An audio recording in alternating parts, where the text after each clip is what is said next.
This is Democracy Now!, democracynow.org, The War and Peace Report. I'm Amy Goodman. Today, we're broadcasting from Tucson, Arizona. Just under 3 months ago, an unprecedented trial took place here. Amidst a catastrophic immigration crisis at the border, ongoing family separation, and cruel and inhumane conditions at immigrant jails across the country, the government put humanitarian activist Scott Warren on trial here in Tucson. His crime? Helping migrants who had arrived on the doorstep of a humanitarian shelter in Ajo, Arizona, seeking help after a perilous journey across the Sonoran Desert. The government charged Scott Warren, a longtime volunteer with the humanitarian aid group No More Deaths, with 3 felony counts, including conspiracy, for providing food, water, and shelter to 23-year-old Cristian Perez Villanueva of El Salvador and 20-year-old Jose Zacaria Gaday of Honduras. All 3 men were arrested January 17, 2018. If convicted on all charges, Warren faced 20 years in prison. At the same time, he and other No More Deaths volunteers also faced separate misdemeanor charges for leaving water jugs and food for migrants on a national wildlife refuge in the remote desert. The trial here in Tucson took 8 days. Warren and other No More Deaths volunteers provided hours of testimony on desert conditions and the policies that push migrants deeper into the deadly region each year. After hours of deliberation, the jury returned without a verdict. 8 of the 12 jurors found Scott Warren not guilty. The government will now retry Warren in November, though they've dropped the conspiracy charge against him. Will try him on 2 felony migrant harboring charges. If convicted, Scott Warren faces up to 10 years in prison. As he awaits his next trial, Warren met us in the remote town of Ajo, Arizona this weekend to show us firsthand the work he does with No More Deaths in the treacherous Sonoran Desert, just north of the U.S. Mexico border. Since 2001, the remains of over 3,000 migrants who died in southern Arizona have been found. That's an average of more than 150 dead a year. But immigrant rights activists say the number may be closer to 10,000. We joined Scott Warren and other No More Deaths volunteers for his first trip in a year as they made a water drop in the desert. We are in the center of town here, just south of the plaza, and we are at our newly opened humanitarian aid office.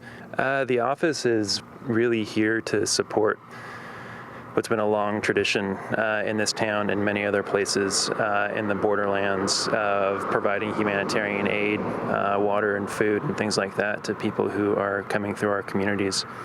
So today we're going to go into the desert with you. And this is the first time you'll be doing this since the trial? Yeah, we'll go into the desert today on a little tour and see some of the areas that people are walking through or migrating through, and some of the areas that No More Deaths and Samaritans and various other humanitarian aid groups do their work in. So why don't we go into the office? And I saw a map there. Can you introduce yourself? Yeah, my name is Paige Korich-Klein, and I'm our media coordinator, and I've been volunteering since 2013. Can you tell us where we're going to go today? Absolutely. So right now we're in the Ajo aid office, right here in the town of Ajo, and we're going to drive south out of town and take a right on a road that starts as Darby Well Road, but then turns into what is called the Devil's Highway. And it continues all the way to Yuma, and it's a pretty well-known road. There was a book written about it, about some migrants who died in that area, but we're gonna follow the road south. Oops, it's right here. That book was? The Devil's Highway by Luis Alberto Urrea.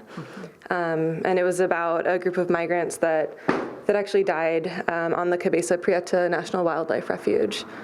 So we'll be south of where that book took place. So Scott, tell us where we're going. We're headed out into Organ Pipe Cactus National Monument, and we're going to do a big loop and check on some water drop locations that we maintain out in the desert. And water drops are? Water drops are the places where we leave food and water and other humanitarian supplies for people who are walking through the desert and would otherwise be without those things.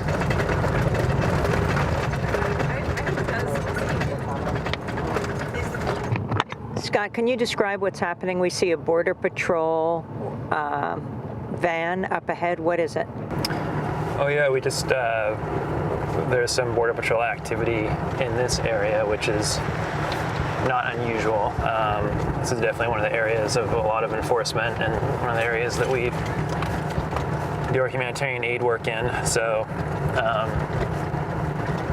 we're entering into the Growler Valley, which is this big valley coming up here, and that's also a very active area. So.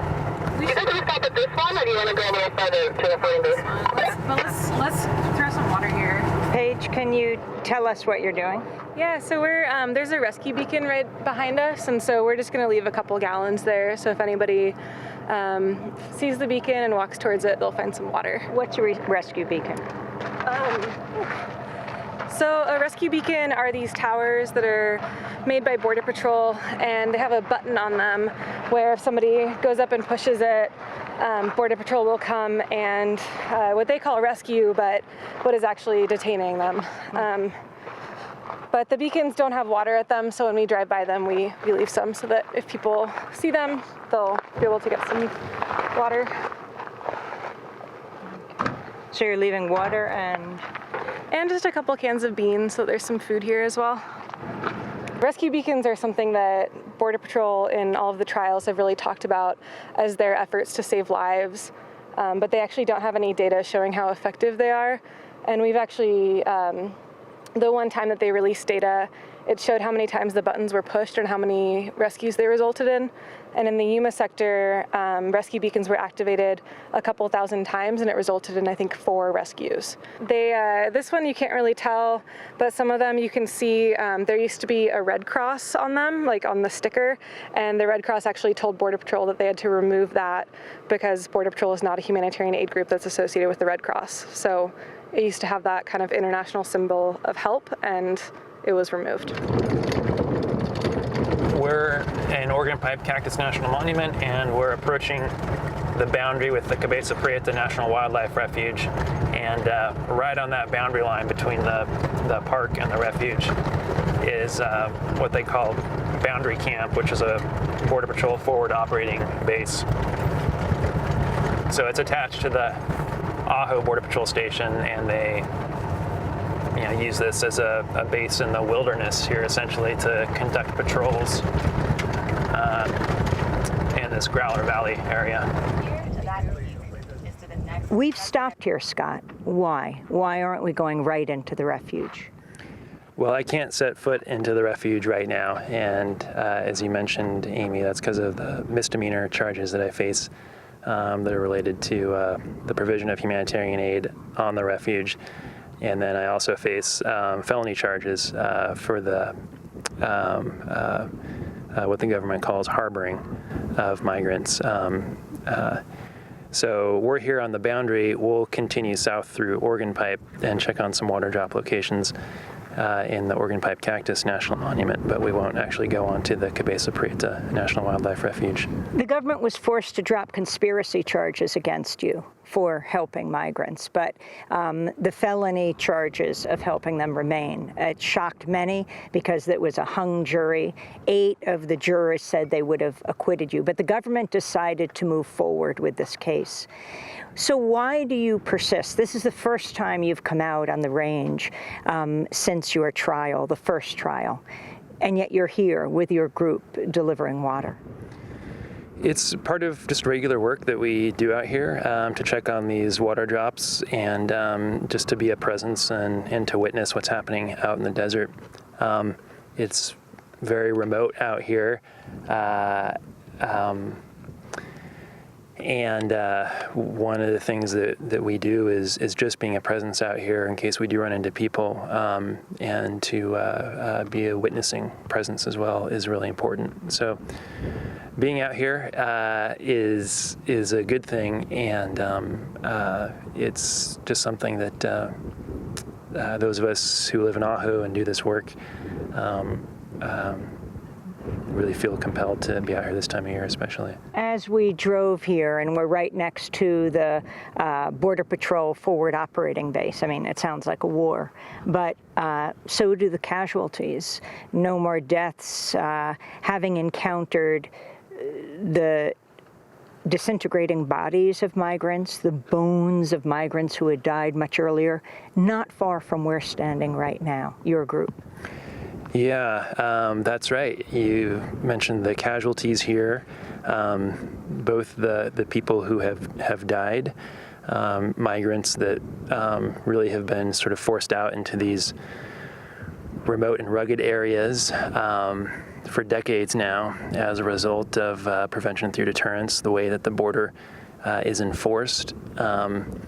So there's the direct impact on people who have died, people who have suffered out here, people who have been disappeared, and then the ripple effects of their families, the trauma that creates, the traumatic experience of this is another way that it can feel like a conflict or like a war zone. I don't like the war zone rhetoric that you typically hear politicians use, because it's deployed to increase militarization and building of walls. But it's appropriate when we think about the trauma that people have faced as they cross through these areas, and the trauma that their families experience and the pain.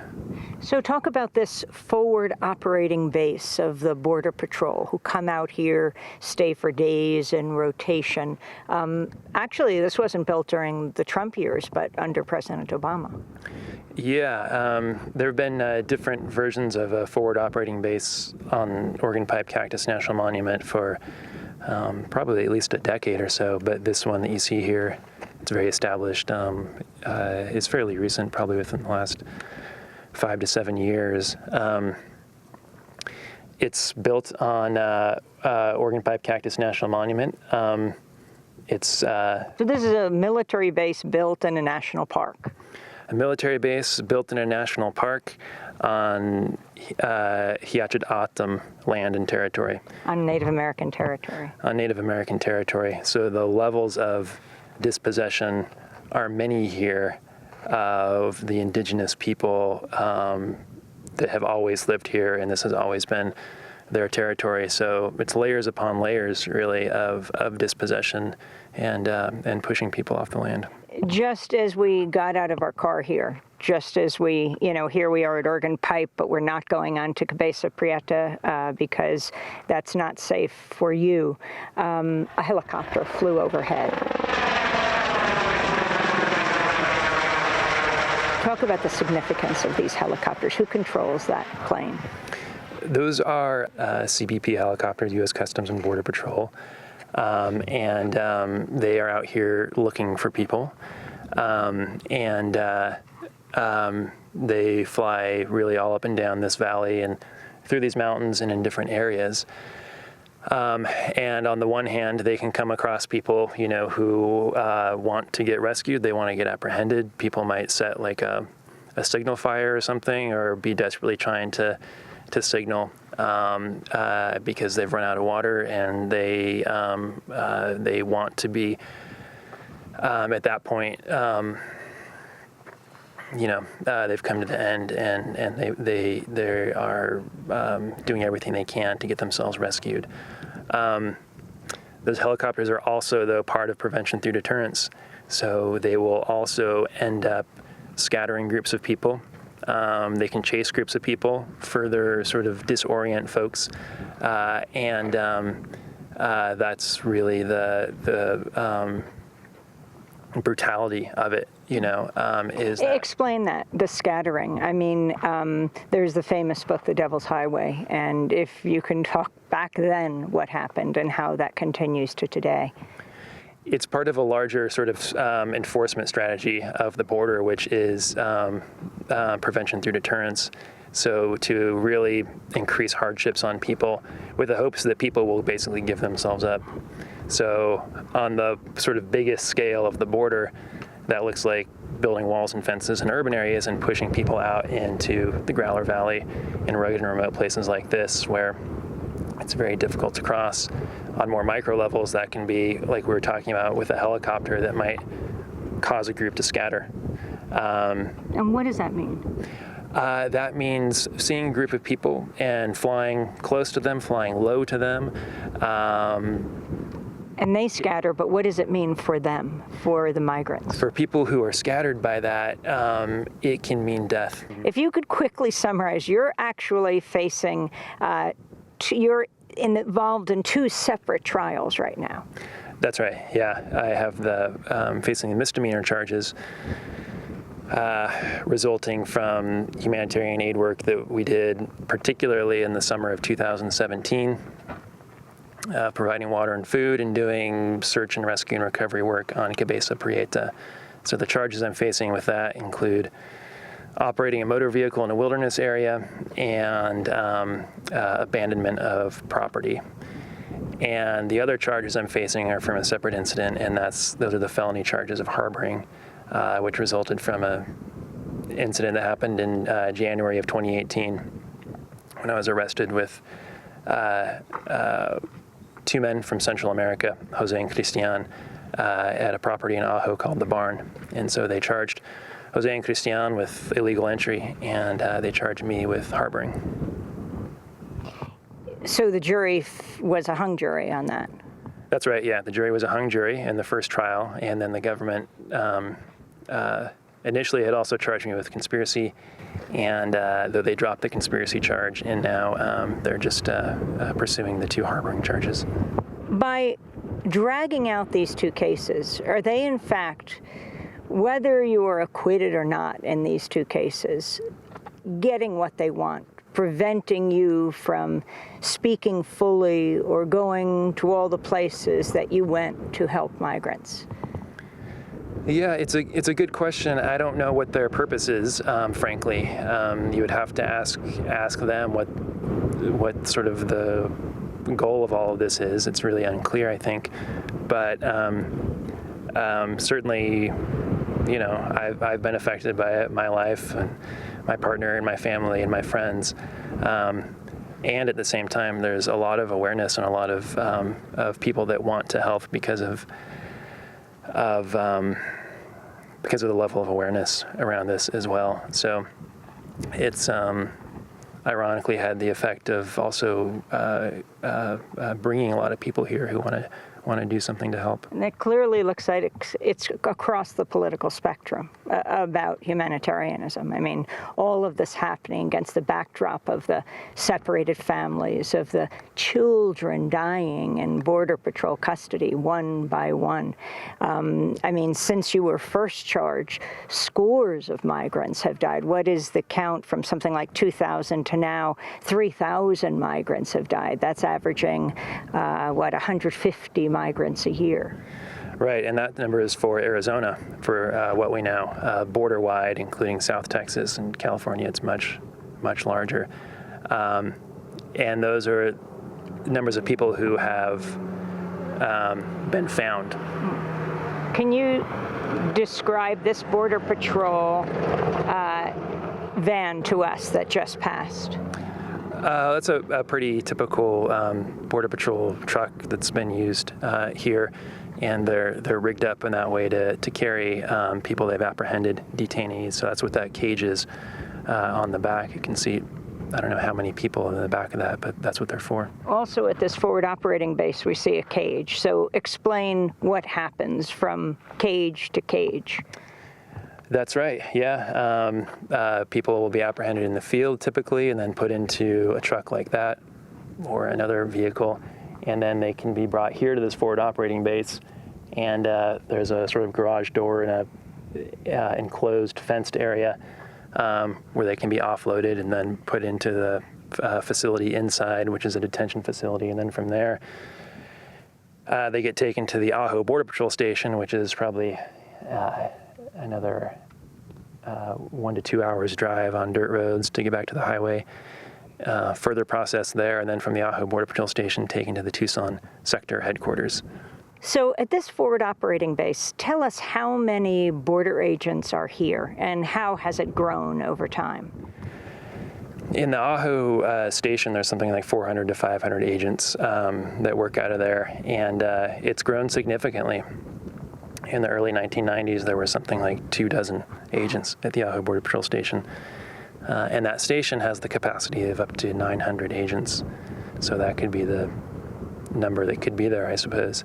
So it's grown significantly in the past couple of decades. So what do you plan to do from here on in? I mean, you face a trial and you face this other case as well. Yeah. Unfortunately, it's become somewhat normalized, I think, this litigation and sort of waiting for trials. And so we'll continue to wait, and I'll do what I can. And I'm being just held and carried by so many good people and so much support. And so I'm extremely lucky to have that as I face a felony trial. I think I'm probably the most supported person that's ever been in a situation like this. We're joined right now by Gina Jackson, who's with No More Deaths. Gina, talk about this terrain and what this means for migrants. Sure. So where we are in the Sonoran Desert, it's one of the hottest and driest parts of the country, of the world. And because of government policies like prevention through deterrence, migrants who are crossing the border are actually funneled into some of the deadliest parts of this terrain. Where we are right now is kind of emblematic of the mountain ranges in this area. These are the Growler Mountains over here. And then where we're standing is actually the Growler Valley. It's really flat, and there's not much signs of any other humans or civilization. So to get lost in this area, there's not a lot of places to go for help.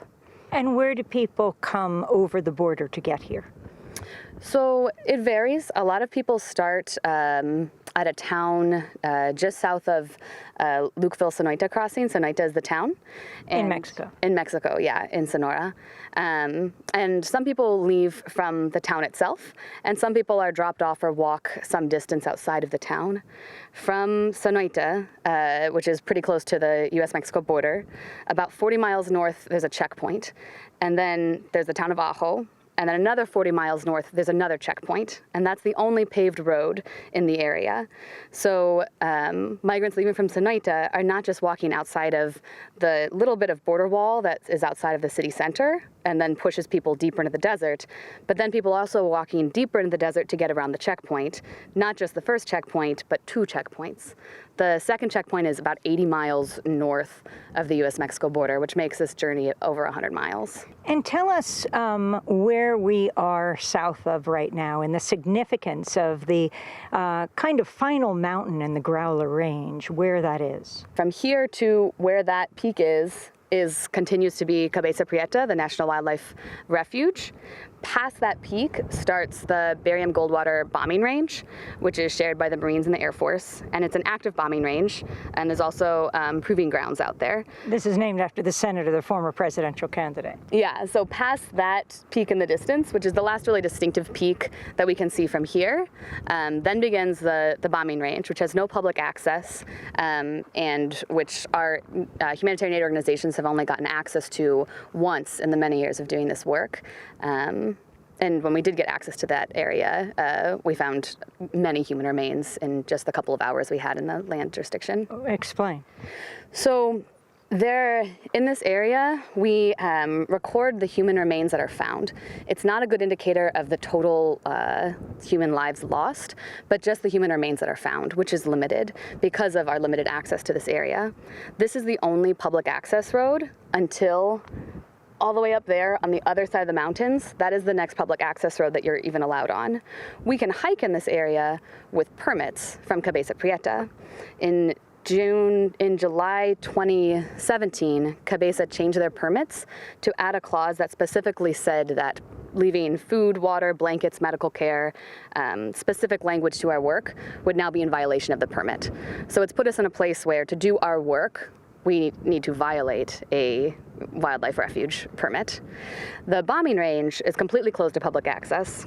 In one incident, another search and rescue group got permission to be escorted onto the range to do a search and rescue with a bombing range escort, and in just a couple of hours they found over 10 human remains on the bombing range. If you look at the maps of recorded human remains, there are no recorded humans anywhere on the bombing range, which we know is obviously not true because in the few hours we've had access to that land, we found a dozen.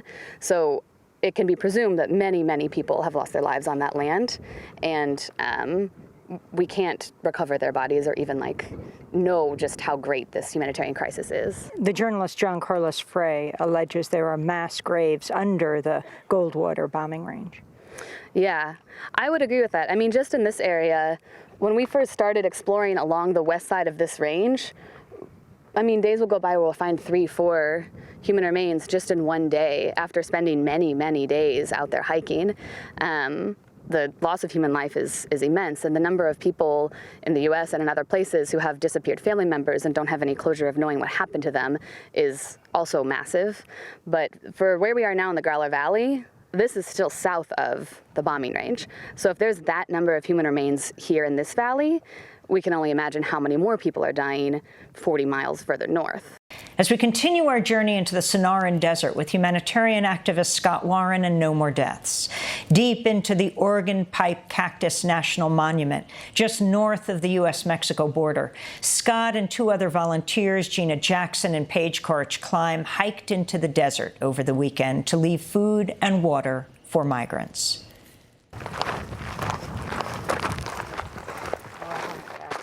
Scott, how's it feel to be coming out here to be part of a water drop for the first time since your trial in over a year? It's good to be back out in the desert, and it's good to just be having a presence out here again and to be part of that and part of the work that people are doing. What are your plans right now? Where are we, and what are you going to do? We're in Oregon Pipe, and we're heading in to check on some water drop locations that are just up in these hills here. So we're hiking in to check on those areas. Mm-hmm. And how do you know about the presence of migrants in this area? We've spent several years now out in these areas doing search and rescue, search and recovery, and doing water drops, and so we just know that people are moving through these areas and have been moving through in large numbers for a while. Also in these mountainous areas, oftentimes there's trails that people will hike, and so it's easy to find those trails and sort of find evidence of where people have gone before, and then that's where we try to get humanitarian supplies to people. Have you found bodies or bones in these hills? Yep, yeah, we have, unfortunately, where we're going. In fact, there's been several recoveries that we've been involved in, and searches, and people who have died in this area. Yeah. Can you describe this area we're walking through?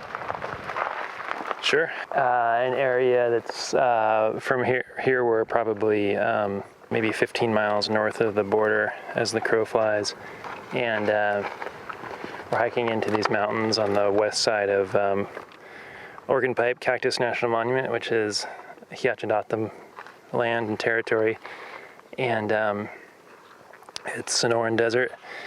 It can be really difficult to walk through because even these areas that might look like they're flat, there's actually quite a bit of terrain and topography because there's these washes.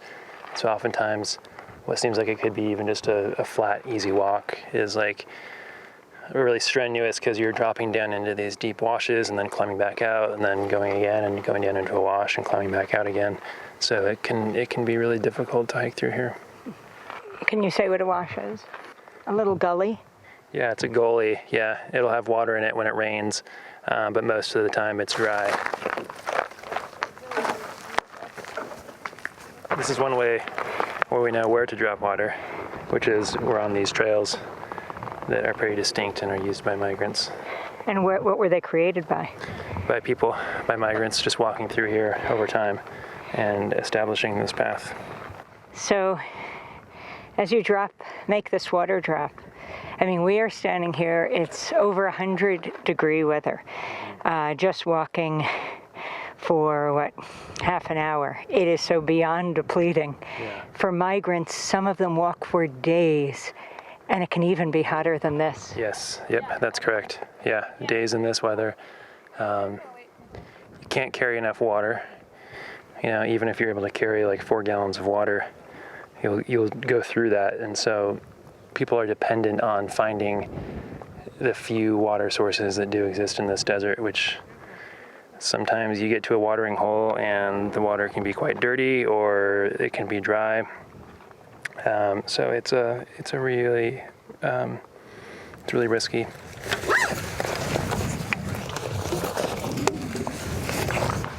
So whenever we leave water gallons, we write messages on them, just simple things for people to find, partially so that folks know that it's not Border Patrol, like putting out water that's a trap, and also just to kind of show a level of care and solidarity with people who are making a really dangerous trip. So we just write little notes on them and then leave those for people to find. What are you gonna write? I usually write kind of religious notes, so like vaya con la fuerza de Dios, or que Dios bendiga su camino, which means go with the strength of God, or may God bless your journey. Yeah. Gina, can you describe what you're writing on that bottle? This one I wrote ánimo and mantenga la fuerza and si se puede, and words of words of strength. I don't know. We've asked some of our patients before what would feel good to read on the gallon, or what would be like a nice message, or what, I don't know, what makes the water seem more trustworthy. And a lot of people have said like more religious stuff, and a lot of people have said ánimo. So, ánimo it is. Gina, you're now laying out canned beans. Why beans? So we lay out the cans that have pop tops so that people can open them pretty easily, and we want to put out things that have calories in them and also salt. Drinking water is not enough. A lot of dehydration comes from an electrolyte imbalance, so you need like sodium in addition to water. So we want to put out salty food, or beans have calorie and is like starchy and has sugars as well. Yeah, just for some caloric intake in addition to the water. And you're putting this in the shade. Yeah, well, so we want to protect the pop tops because you can't get in the beans or any can very easily if you can't get into it. So a lot of times we'll put them upside down so that birds won't peck at the shiny part and break the pop top. And also if it rains, we don't want water to collect in there because it'll rust the pop top. So we put those underneath here. And then we just want the gallons to be in a shadier area just to protect the plastic so it doesn't disintegrate, and for a better quality of the water. But we'll come back and check on these drops within like 1 week, 2 weeks, 3 weeks, and then can swap out if anything's gotten old, or if things are used, we'll pack up the empty gallons and leave fresh ones. Is this against the law in these parts? Humanitarian aid is never a crime. It is a humanitarian imperative to try and ease the death and suffering in this area, and regardless of government agencies trying to prosecute humanitarian aid workers, we maintain that humanitarian aid is never a crime.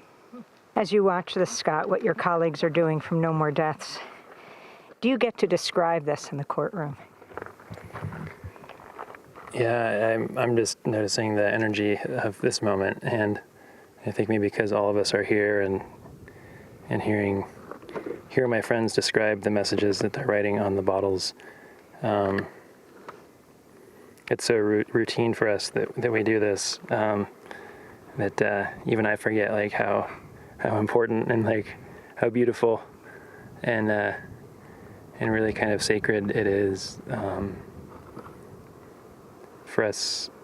And it's an honor for us to be able to be out here and do this work, I think. That was Scott Warren with No More Deaths. It was his first time in more than a year accompanying a water drop in the desert. He faces a November retrial for helping migrants last year.